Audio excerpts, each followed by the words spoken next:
All right, let's try that again. Looks like the microphone went down again. Yes, we are experiencing a lovely lag from our friends at Facebook. So the video that you saw was the Duquoin Miracle Mile that was provided to us by Track Enterprises, American Flat Track Racing, and the AMA. We will be having Jared Mees on with us very soon discussing the event.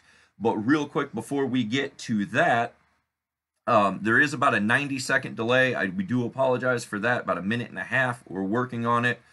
On top of all of that, Facebook stars. This is something that Facebook has put on content creators' pages like A.B.A.T.E of Illinois.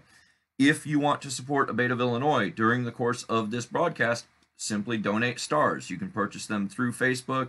If you saw there was a comment that was right at the top, that's something that they do. That's not something that we're doing. But hey, if they're going to offer up a way to support our organization, let's go for it. But before we go to all of that, let's go to what many of you are probably here for tonight. Let's get right into the interview because we only have him for a few wonderful minutes. Here we go. Jared, how are we doing this evening? Good, guys. How are you? Doing all right. So you're coming to Duquoin, Illinois, to the Miracle Mile. What can you tell us about Duquoin? Have you raced there before? Yeah, I have. I raced there. Well, the last time we raced there, I think it was 2015. And, man, it's probably one of the most fun mile tracks that we will race at in our entire lifetime, honestly. Just really awesome the way we can ride hard through the corners and really fan out and not really much follow the leader in the corners. And then we do the drafting down the straightaways. So it's a really fun mile as a rider and a really cool mile to watch as a spectator for sure. Now, you are a 6-time Grand National Champion, is that correct? That's correct. Oh, that's a lot of wins. Just exactly how many wins do you have out there? I think I'm at 54 or 55. Yeah, I kind of got a feeling for your number of wins when there's a T-shirt out there that says "Anybody but Mees." Is that right? You familiar with this? Yeah, I'm familiar with it. That kind of cracks me up. You got to love that kind of rivalry. Who's one of the riders out there that you bang handlebars with the most, you think, these days? I'd probably say the guy who has the #1 plate, Briar Bauman, who's also a teammate of mine. He's been really strong the last couple years for sure. And this year, Brandon Robinson's been running pretty strong, and Jared Van de Kooi. I mean, they're all tough week in and week out, that's for sure. But I'd say over the last couple years, Briar's been the guy.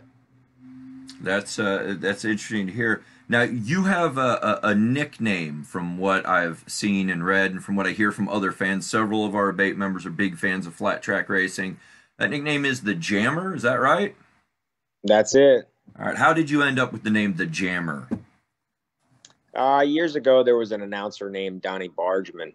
He passed away, unfortunately, I think around 3 or 4 years ago now.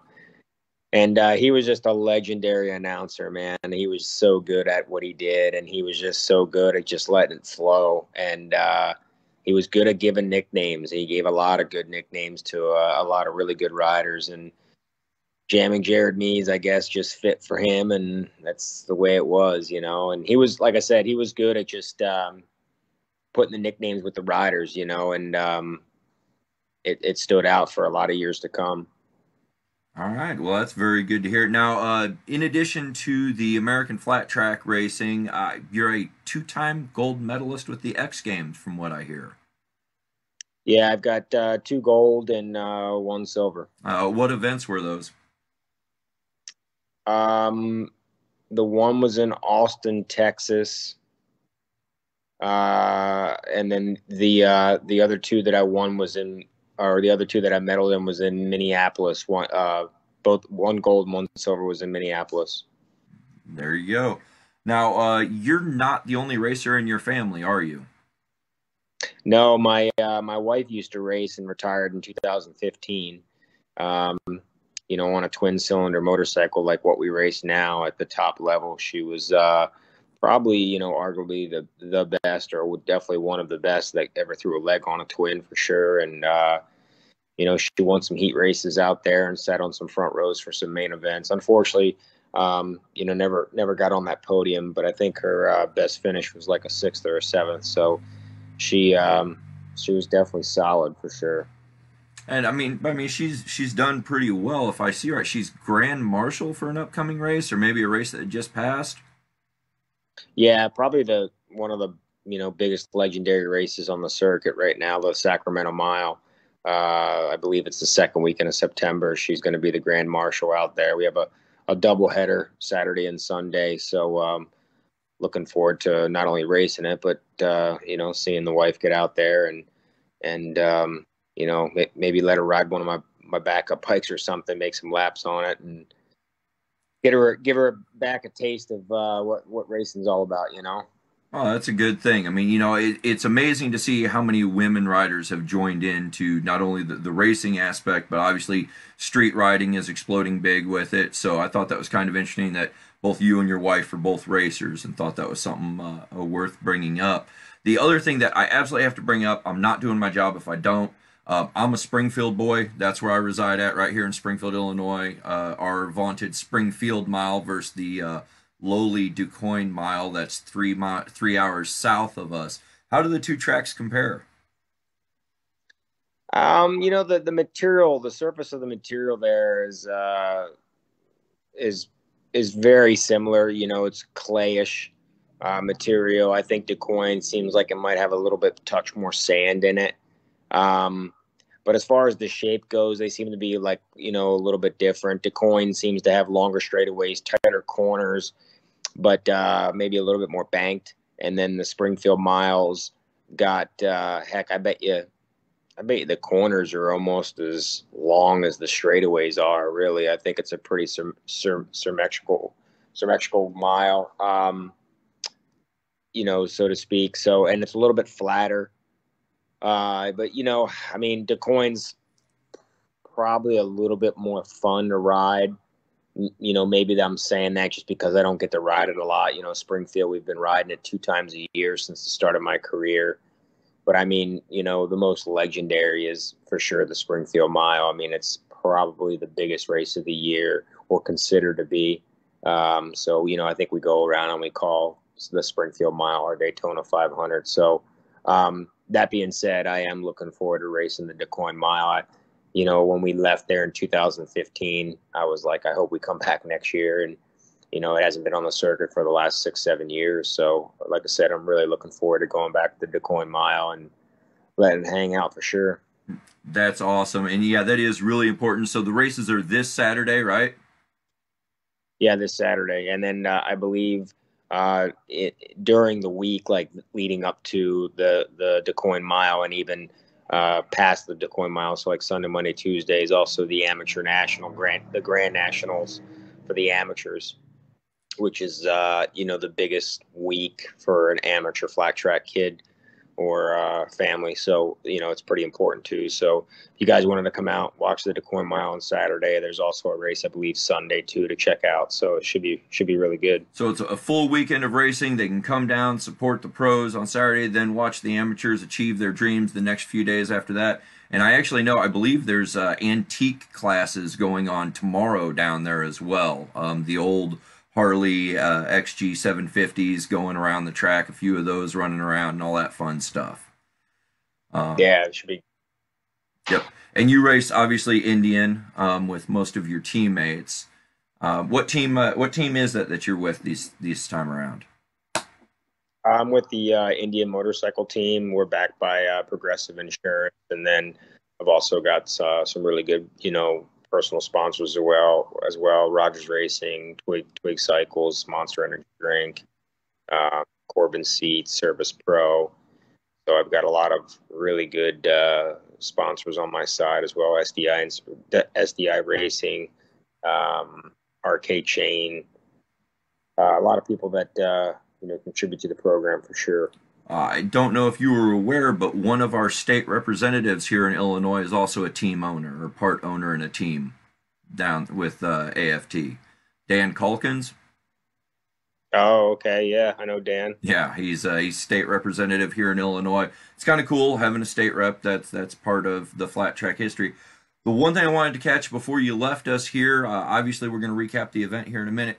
but you are also a promoter in addition to a racer. And so I just kind of wanted to ask you, how do you feel that flat track is doing these days? Do you feel that it's re-energized, or I mean, how's it looking?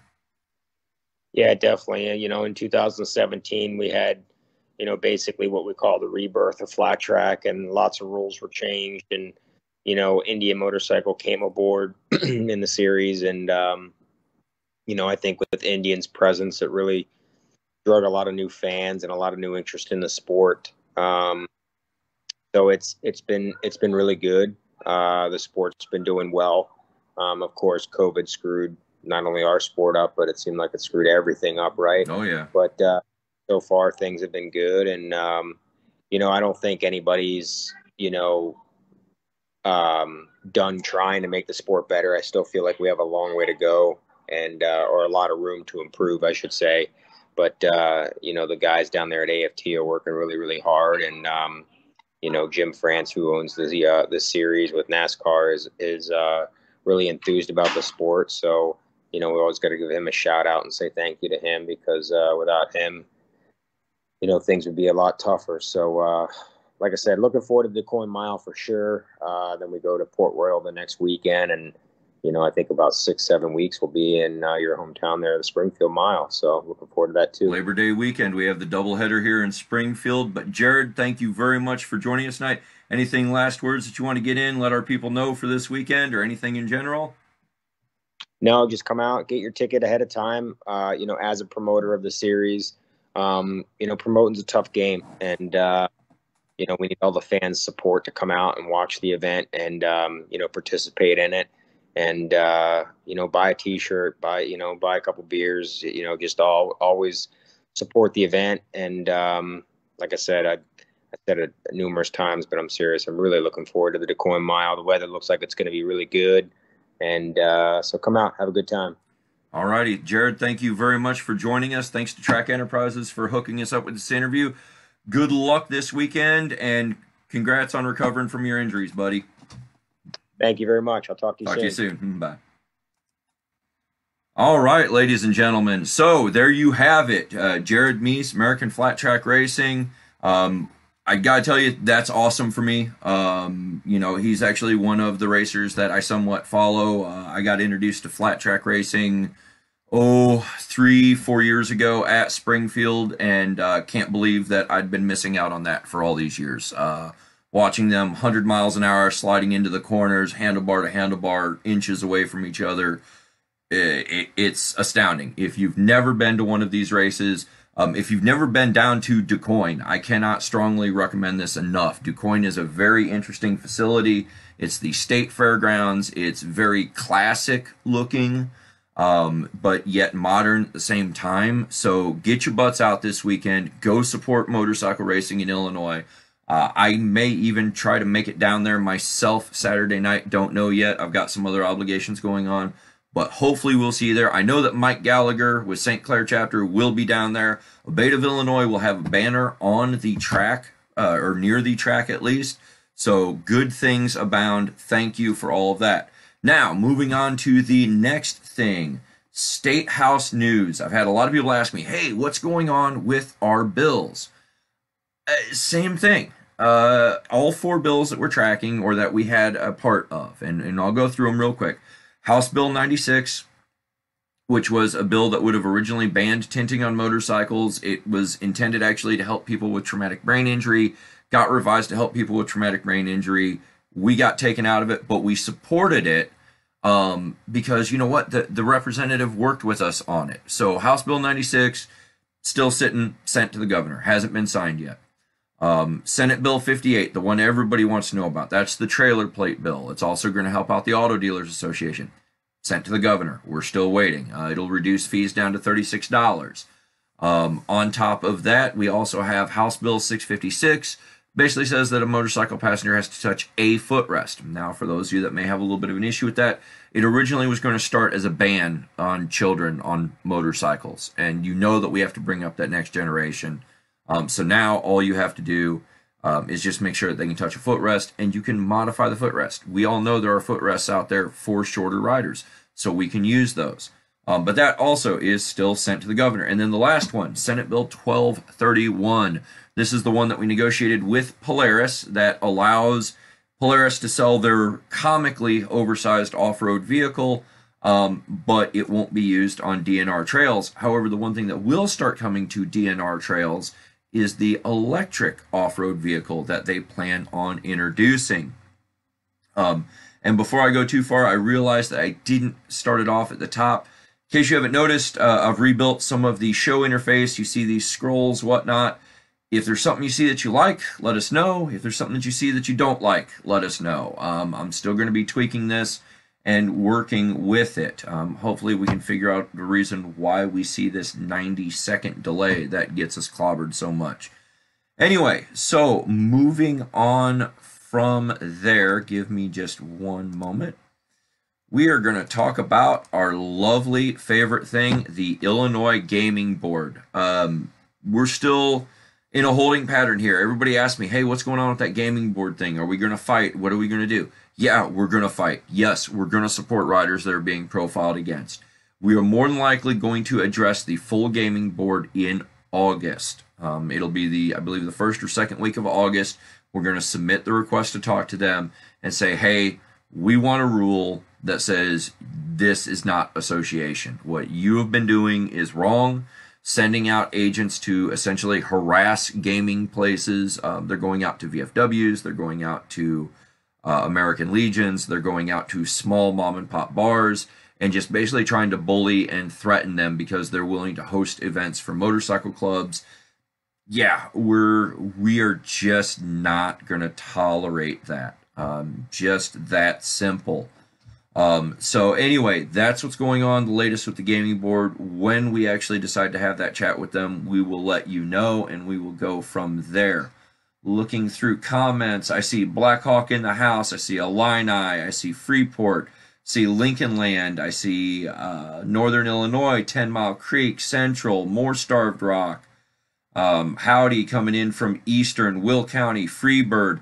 Mike, you are right. It is great racing. Chris, yeah, it was really cool having Jared on. Thank you for getting that set up. By the way, everybody needs to give Chris Hansen a huge thank you. He's the guy that got that interview set up through Track Enterprises. He's also the guy that got Track Enterprises to agree to put an A.B.A.T.E of Illinois banner down near the track. Maybe even mic it onto the broadcast. We'll see how that goes.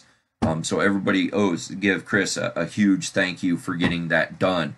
And speaking of Chris, if he would, you need to be calling in, buddy. Let's see if I can reach Chris here and get him to call in so we can get Chris to talk to us about the upcoming events. Like I said, everything's kind of flying by the seat tonight. We do apologize a little bit. Here he comes. Hey, Chris, can you hear me? All right, good. Get rid of that lag for me. Give us just one moment here, and we're going to bring Chris on to talk about this week's events. Chris, you ready? Ready. All right, take it away, buddy. All right, so we got a lot of events to get through. It's July is very, very busy. We're going to go a little bit into August. So we're going to start off tonight by talking about the Central Illinois A.B.A.T.E chip trip to the bash, and obviously everybody knows they have their huge bash in August, but every week you get to one of the chip trip spots and get your chips and lead up to the bash. This is obviously in conjunction with Reman's Harley and Miller Lite. This next one is July 16th, this Friday. It's at Big Cats in Knoxville at their bike night. Again, if you hit all of these stops, you can win a prize of up to $1,000. The lowest score still gets $250. So, I mean, you can walk off with a good chunk of cash here. But you do have to make all of the chip trip stops or you do not qualify. And you do have to be present at the bash to win, obviously, as that is where you get your last chip. And then we're going to move on to the 17th, where we're going to talk about the Freeport chapter, who is teaming up with the Boy Scouts of America Troop 27 for the 8th annual memorial run in memory of Robert Worrall. Its sign up is at 11 to 12:30 at the Pearl City Fire Department, $15 a person. All proceeds benefit the Bill Eaton Memorial Scholarship Fund. They are still looking for more donations for the silent auction and the raffles. So if you've got anything you can give to that, definitely give Freeport chapter a call and let them know you can help out with that. Also on the 17th, again, touchy subject, just, we got to roll through it. If you got the first dose of the Pfizer vaccine at State Senator Don DeWitt's vaccination clinic, the second dose will be on July 17th. That's from 10 to 2 p.m. at the Boys and Girls Club in Elgin. So if you did get the first one, you're set for the second one. Be there between 10 and 2 on Saturday, and you can get the second dose of the Pfizer vaccine. Anyone 12 and older is eligible.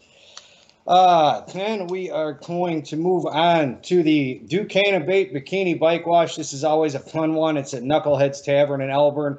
They are always a huge supporter of Duquoin A.B.A.T.E and A.B.A.T.E of Illinois in general. It's from 12 to 4. All proceeds are benefiting the 35th annual Toy and Food Run, which is just huge. Jesse James Bourbon is going to be on site. Law Tigers will be on site. $10 per bike, and tips are appreciated. So come on out. We usually see a good amount of chapters at this. Get your bikes washed and have some fun at Knuckleheads. Then also on the 17th is the Central Illinois A.B.A.T.E 35th Annual Night Flight. Sign-up is at 7th Ward Tap at 12:30 to 2. It's a $10 donation to ride, so another chance to hang out with Central Illinois A.B.A.T.E. So get out there and ride with them on that.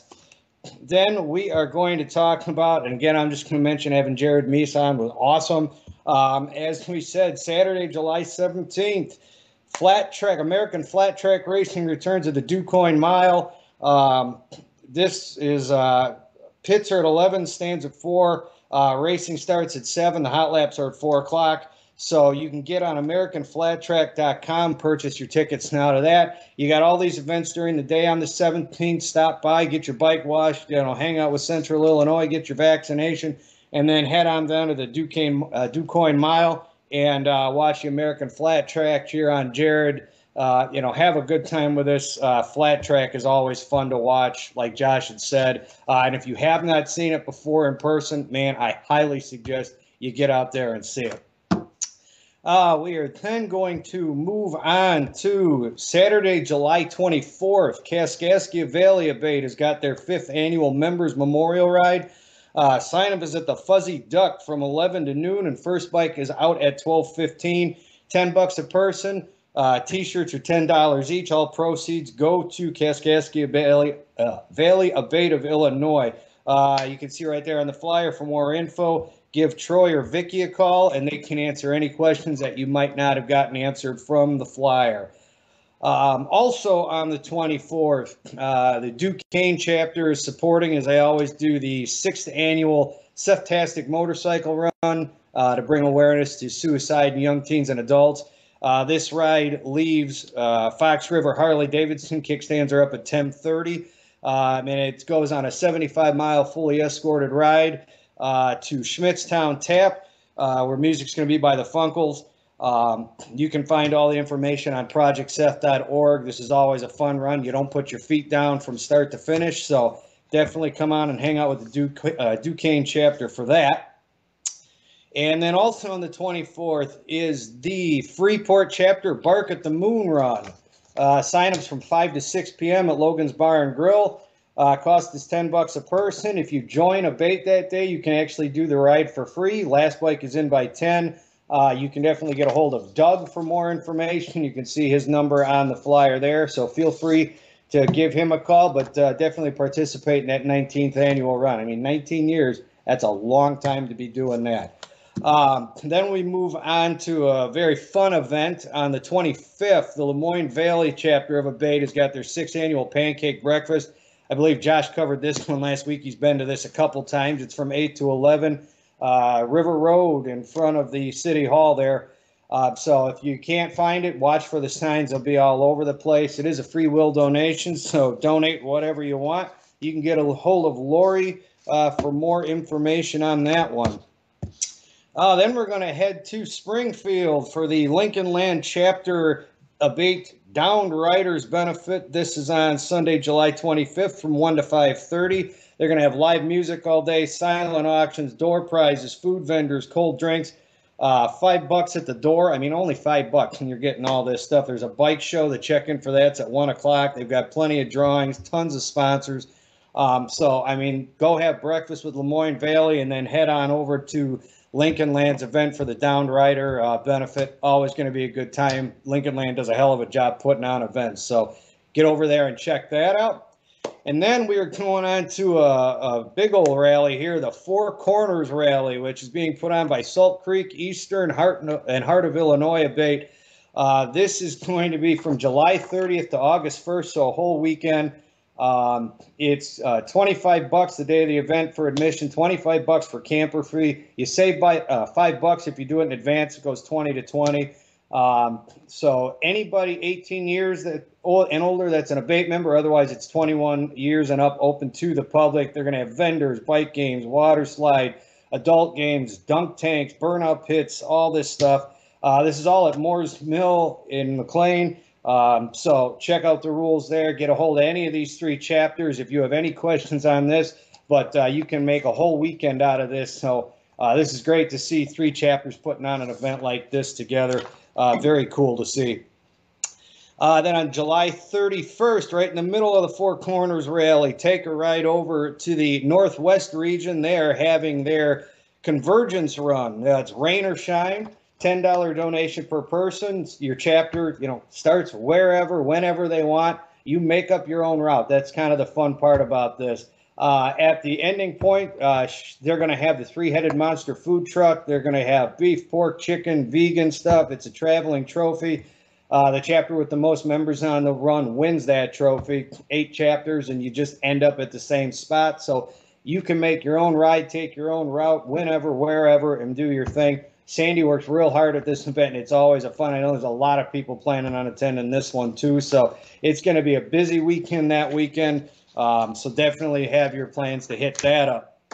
Also on the 31st is the Piasaw Gateway Poker Run. It's their 35th annual. So sign up is at the 501 Blues Club from 3:30 to 5 p.m.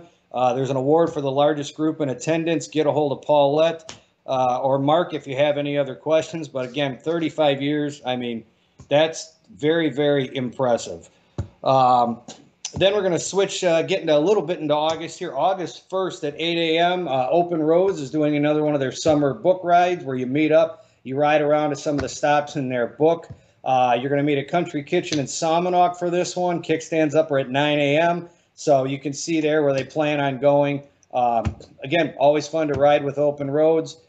They've got a lot going on with this summer book. They work real hard. I know of talking to a few of their members, they actually had to print more books because they ran out. So congrats to them on that. That's pretty impressive. And the last one I'm going to talk about is on Saturday, August 7th. It is the Lincoln Land A.B.A.T.E second annual River Run. It's $10 a person, $15 per couple. Proceeds go to A.B.A.T.E of Illinois. You're going to meet at Meyer Express gas station in Springfield at 9 a.m. Kickstands are up at 9:30. If it does rain, they've got a rain date of August 14th, same time, same everything. So it looks like you're going to have 2 river ferries. They're going to be down the Mississippi River Road. They're going all over the place. Ice cream on the trip home. Why else do you need a reason to go other than ice cream? So make sure you are there for that. Those are all of our events. If you missed any of that, check out each of these chapters' social media. I know it's all over that. So Josh, those are our events, so back to you.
there it goes again. All right.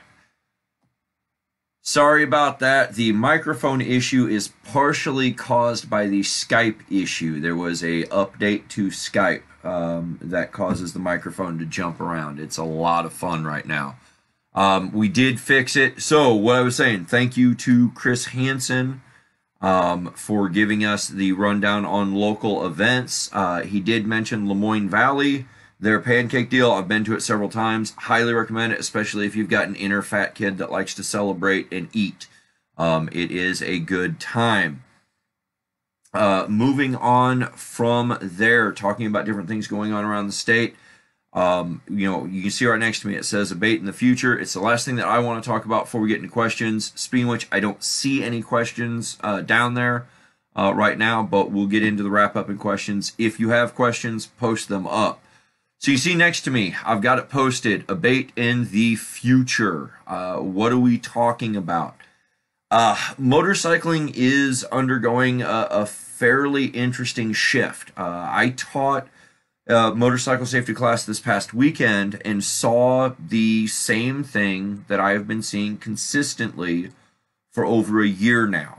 And that is riders who are 30 years of age or younger, first time coming into the hobby, coming into the lifestyle, and their methods, their styles, the way they deal with stuff is quite a bit different than ours. You know, they've got their own style that they like to bring to motorcycling, and it is something that we need to work on and work to adjust to, because we at ABATE represent all riders. So that's one of the things that we're dealing with in the future. The other stuff that we're dealing with the future, obviously, technology, distracted driving. This has become huge for us. Any given day, just on my commute to work, which is all of about 1.5 mile, 2 mile commute, I see at least 2 to 3 people every time. They're on their phones. My favorite is when they're Snapchatting, doing video conferencing, or, you know, doing FaceTime with one another, and I can see the other idiot that's going to watch them get into a wreck eventually, or possibly wreck into another motorcycle. It's a huge thing for us, but it's a problem that's been caused by the future. Same thing with automated driving, you know, autonomous vehicles. We've talked about it a lot in the last 4 to 5 years. This is something coming up from the future. This is what we have to deal with.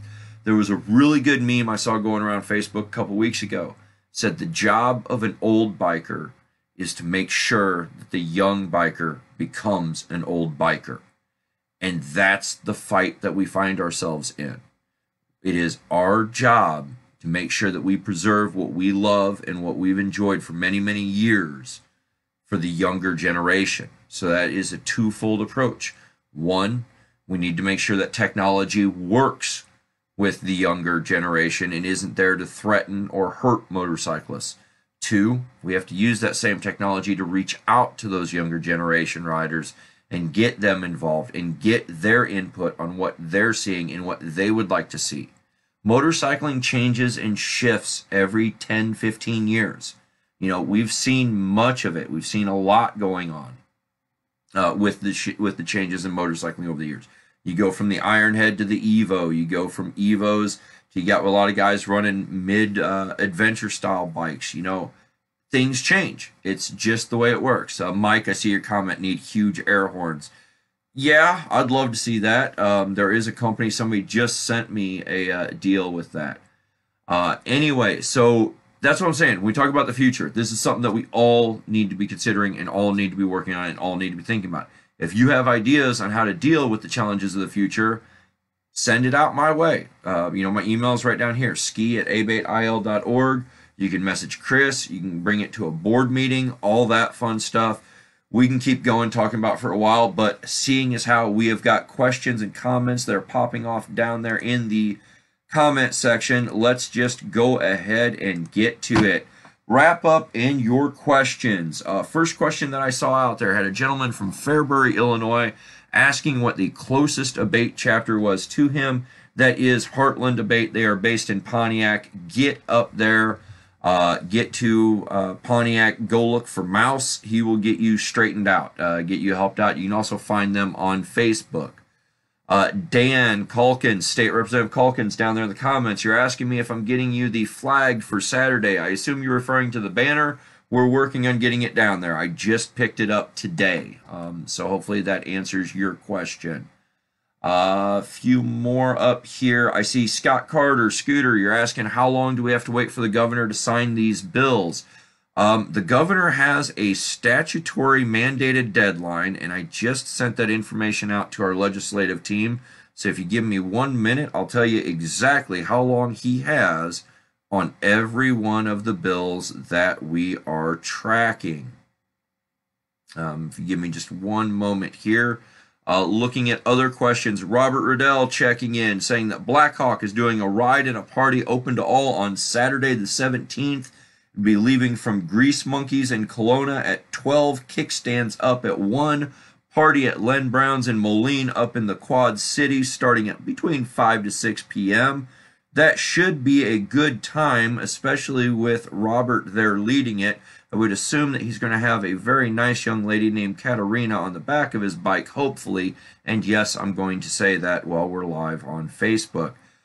Still looking real quick for that information.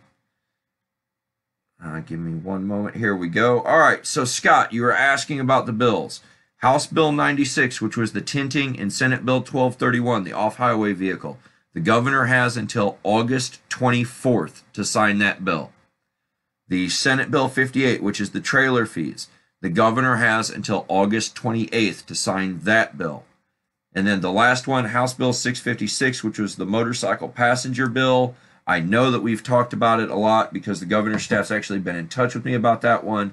He has until August 22nd to sign that one. And then the last thing that I want to close with, we talk about the future. One of the things that you've seen that's hit in the future, Harley-Davidson just yesterday unleashed the Sportster S, which is the first liquid-cooled Sportster using the Revolution 1250 motor. It has all sorts of lovely rider aids, cornering assist, anti-lock braking, more technology coming onto motorcycles, things that younger riders are asking for. So if the vaunted motor company is making the change in their longest running vehicle, their longest running line, Sportsters have been around since 1957, 56 if you count the KHK. If they're making changes to adjust, it's something that we definitely have to look at ourselves. And speaking of Harley-Davidson, I would be remiss if we did not mention, Chris has it posted in the comments as well, our respects, our condolences to the first family of Harley-Davidson, the Davidsons, on the loss of Nancy Davidson, a huge loss to motorcycling worldwide. Passed away, I believe, of cancer. It's not a good thing. You know, once again, I think we can all say it with feeling. You know how we feel about cancer. Can't do it because, you know, Facebook standards, but you know how we all feel. With that said, ladies and gentlemen, this has been This Week in A.B.A.T.E. We will be back on Wednesday, July 21st, 8 p.m. If you have any questions, comments, concerns, send them to me via email or drop them down in the comments. We will try to make sure they get addressed on the next show. Until then, ladies and gentlemen, have yourselves a wonderful evening.